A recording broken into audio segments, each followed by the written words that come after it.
Hey King's family. So unfortunately it is Friday the 18th of 2022. I haven't had sleep since Wednesday night. Thursday night as we were trying to get some sleep at around 9:30 because we had to do early labs on Friday this morning. Uh we tried to, just get some rest. King started kind of feeling a little bit sick. He told me my stomach hurts. I thought it was his bladder. It was not. And then he started throwing up. When he started throwing up, guys, it was like something didn't seem right. He continued to throw up about 5 times in about 4 hours. No temperature until about 11:30. That's when I thought, okay, check the temp, and then I gave Tylenol. He continued to throw up. He himself had said, "Mom, I need to go to the hospital. You need to take me to the hospital right now." So when he says that, guys, I literally pack as fast as I can and change him and get over here.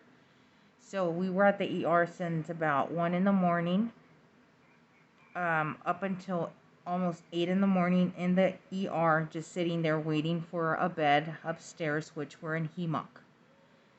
No, we don't belong here, but this is the only bed available. PICU didn't have one, and Pete's didn't either. It was a very hard beginning at the ER because my son is a hard stick. He was poked 6 times. On the sixth try, we were successful, or I should say, the nurses were successful, and they did get enough blood work. Also, urine analysis was done, and they checked him for COVID. Great news, and I always stay positive, was there was no more COVID, RSV, or human rhinovirus from January the 3rd that he got diagnosed here at the hospital. So I was happy to see that. As always, I always check the portal and I get all the labs right before the doctor even comes in to speak to me. Unfortunately, I had one of the worst residents and doctor had to speak with about what was going on with King. I was told E. coli was the diagnosis. It was changed to sepsis, which if you know what sepsis is, then you know what sepsis is. I didn't panic. I'm not the one to panic because half the time it's just not. It's bullshit. And then it switched over to, oh, it's a UTI. So when you do cultures, I know for a fact that we don't get the culture results back that same night, hours after. So when they started telling me the diagnosis, I was just, no, you can't fool me. I know how this works. I've been doing this for almost 6 years at this point. I know how cultures work, blood work, all that good stuff and bad stuff works. Excuse me, I'm exhausted. I've been up forever and a day. I've tried to nap, but I can't because I need to know what the plan is. And till now, it is 7, so it's gonna be a shift change. 7 p.m. And they pretty much stated that they wanted to start him on an antibiotic, which was Rocephin. Rocephin, unfortunately, he is allergic to. So I had to stop that real quick and say, excuse you, read the notes. He's allergic to Rocephin morphine as well. So I was asked, what would you feel comfortable with, which I shouldn't be making any decisions on what antibiotic to give him. I mentioned he had meropenem in the past, along with Vanco and several other antibiotics that I wasn't going to just remember right then and there when I was speaking to the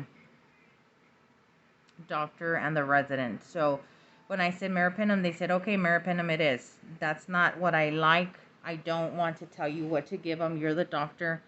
you're the one that's diagnosing my son, and whatever you do, you're responsible for. But they said meropenem it is. So they started with meropenem. The first dose was at 6:15 a.m. It is now 7 p.m. and we haven't gotten anything else because I wasn't sure what was going on exactly. The results from the blood work showed pretty much from the previous results. It wasn't anything different. It wasn't anything shocking.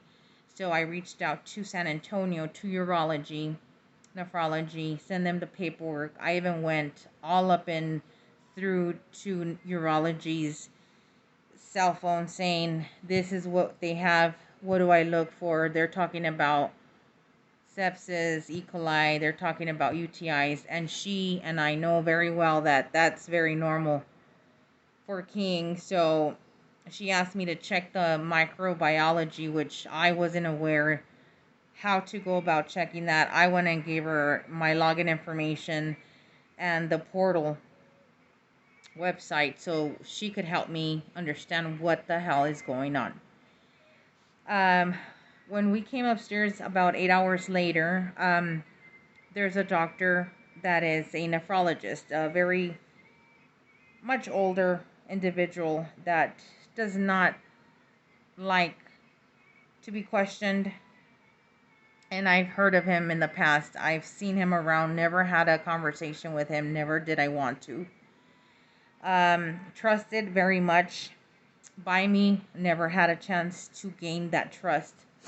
So I pretty much met him today, and he kind of wanted to just say he has a kidney infection. We're going to treat him with meropenem. And I said, okay, so now it's a kidney infection. Wow.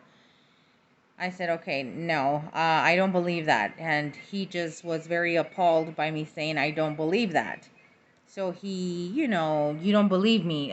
No, sir, I don't believe anything that is not proven. So I need proof of what you're talking about. I need papers indicating the lab work that you're pointing at, saying this is the cause of the diagnosis. These two here means this, this, and that. And I want 2 + 2 = 4. That's how I do things with my son. Other than that, it's not kidney excuse me. Ooh, forget that word. Fuck that word. It's not a kidney infection. You have to tell me exactly why.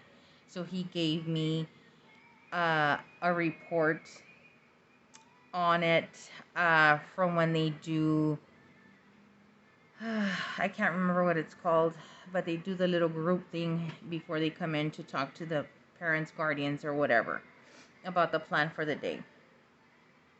So I have that report, and he's telling me this, this, and that, these ones here, and blah, blah, blah, whoop-de-woo. And I'm like, I still don't believe it, sir. I'm so sorry. I need more information, and I need you to contact nephrology in San Antonio, which is in charge of the transplant. And I need urology to also be contacted. He said, I'm not going to contact anyone. You can go ahead and show him this paper. And I said, okay, that's not how it works. So he went ahead and just pretty much dropped the mic and walked out. Pretty much left the fucking building. He didn't give one fuck. So I stopped the whole operation, as I always do, because if you're not going to listen to my concerns, I'm not going to listen to your diagnosis, and that's how I do things. When it comes to my baby, I don't give a fuck who you are, how old you are, how long you've been in the game. I know enough to question enough and to get the answers that mean enough for us to really say, I agree with this. So it's been a very long day. 6 in the morning, like I said, was the meropenem. They haven't given it since. There was another doctor that came in to speak to me just recently, and he made a little bit more sense. Not more sense because of knowledge, but he didn't dumb it down because I know what's up. He pretty much explained to me exactly how it should be explained and the reasons behind it, and that he did speak to urology finally, and she was agreeing, and I did, reach out to her, and she did an okay with that. So I felt more comfortable with, okay, let's continue now that you guys reached out to one of the team members in San Antonio. So we're going to continue with meropenem for today. Of course, by the time that we get it, it might be fucking midnight. I don't know. But we're moving along. My son has not had fever since about that time, since about, I want to say about 7 a.m.